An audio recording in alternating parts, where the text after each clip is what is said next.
안녕하세요. 김태훈의 현명한 투자자 방송 시작하겠습니다. 오늘은 대성 파인텍에 대해서 좀 말씀을 드리겠는데요.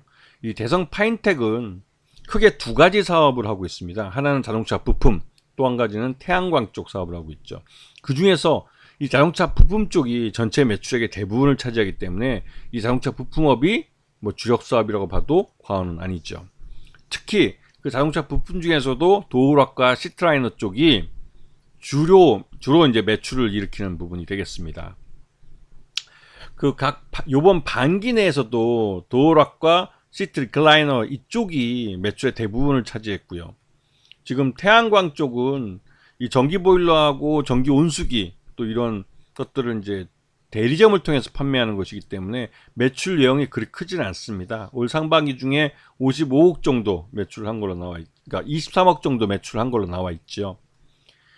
자, 이 올 상반기 작년 동기 대비해서 매출 외형은 늘었지만 영업 손실은 여전히 이어지고 있고 단기 순손실도 지금 여전히 발생하고 있습니다. 그렇기 때문에 아직까지는 규모의 경제를 달성했다고 보기 좀 어려운 그런 상황인 거죠.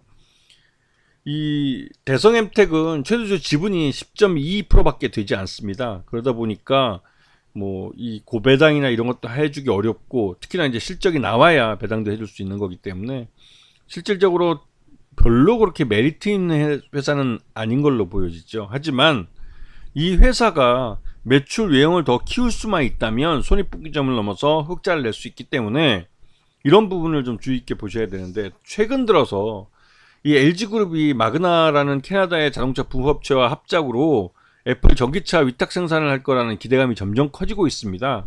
이거는 기존 애플이 완성차들과 접촉해서 이 자기 브랜드를 버리고 완전히 애플의 하청업체로 들어와달라는 요청을 대부분의 전기차를 생산하는 완성차 업체들이 거절하면서 결국은 이런 LG전자 같이 기존에 애플에 하청을 했던, 애플의 부품업체를 해봤던 업체들에게 다시 눈을 돌렸고, 중국의 전기차 업체들은 애플 자체가 이 중국에서 생산하는 데 있어서 여러 가지 좀 어려움을 겪고 있고, 미중 패권 전쟁에 눈치를 보이고 있어서 이 요번 애플 전기차 위탁 생산만큼은 중국에 맡기지 않고 우리나라나 대만에 맡길 가능성이 큰데, 특히 대만 같은 경우도 이 미중 간 그 분쟁에 좀 불안감이 있기 때문에 오히려 이제 우리나라가 이 애플 전기차 위탁 생산을 맡을 가능성이 크고, 그 중에서 LG그룹이 LG전자가 스마트폰 사업을 포기하듯이 애플이 꺼리려고 하는 그런 그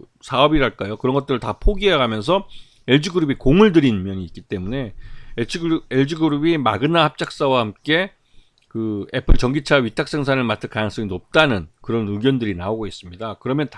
그런데 이제 이 대성 파인텍 같은 경우는 이 마그나라는 캐나다 자동차 부품업체에 금형을 납품해왔던 경력이 있기 때문에, 그런 부분 때문에 LG 그 전기차 위탁 생산에 대한 말이 나오면 항상 주가가 급등하는 경향이 있습니다. 특히나 지난번에도 1,300원대 이 근방에서 주가가 튀어 올랐고, 요번에도 마찬가지인데요.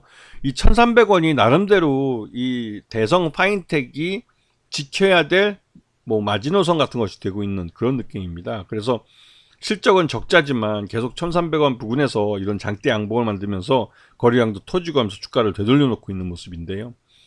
이 대성 파인텍은 기본적으로 적자 회사라는 걸 잊으면 안 됩니다. 적자 회사이기 때문에 이 애플 전기차 위탁 생산이란 건 여전히 그냥 기대감만으로 존재하는 것이고, 그렇기 때문에 이 주가 급등이 계속 그러니까 이어지기에는 좀 어려운 측면이 있습니다.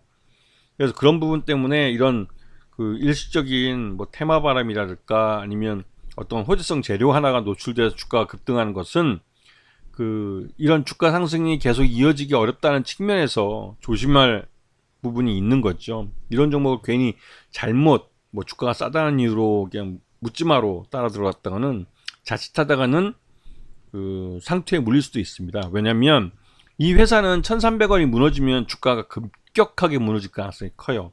왜냐면 기존에 1,300원을 바치느라 대규모 자금이 들어간 상태에서 이 1,300원을 지켜내지 못할 경우에는 기존에 1,300원대 주가를 떠받쳤던 쪽에서 차익 실현을 하든지, 아니면 뭐 말 그대로 이제 더 낮은 가격에서 마지노선을 밑으로 내려버릴 가능성이 크기 때문에 그렇습니다. 그래서 대성 파인텍 같은 경우는 실적으로 뒷받침되지 않는 종목이기 때문에 이런 부분을 조심해서 보셔야 한다는 거죠. 개인 투자자들 중에서는 이런 주가가 싸다는 이유만으로 쉽게 매수를 결정하시는데, 이 주가라는 건 상대적인 거기 때문에 절대적인 숫자가, 그러니까 금액이 싸다고 해도, 싸 보인다 해도 그게 결코 싼 게 아닐 수 있다는 것을 알고 계셔야 되는 겁니다. 아시겠죠? 자, 오늘 방송 여기서 마치겠습니다. 감사합니다.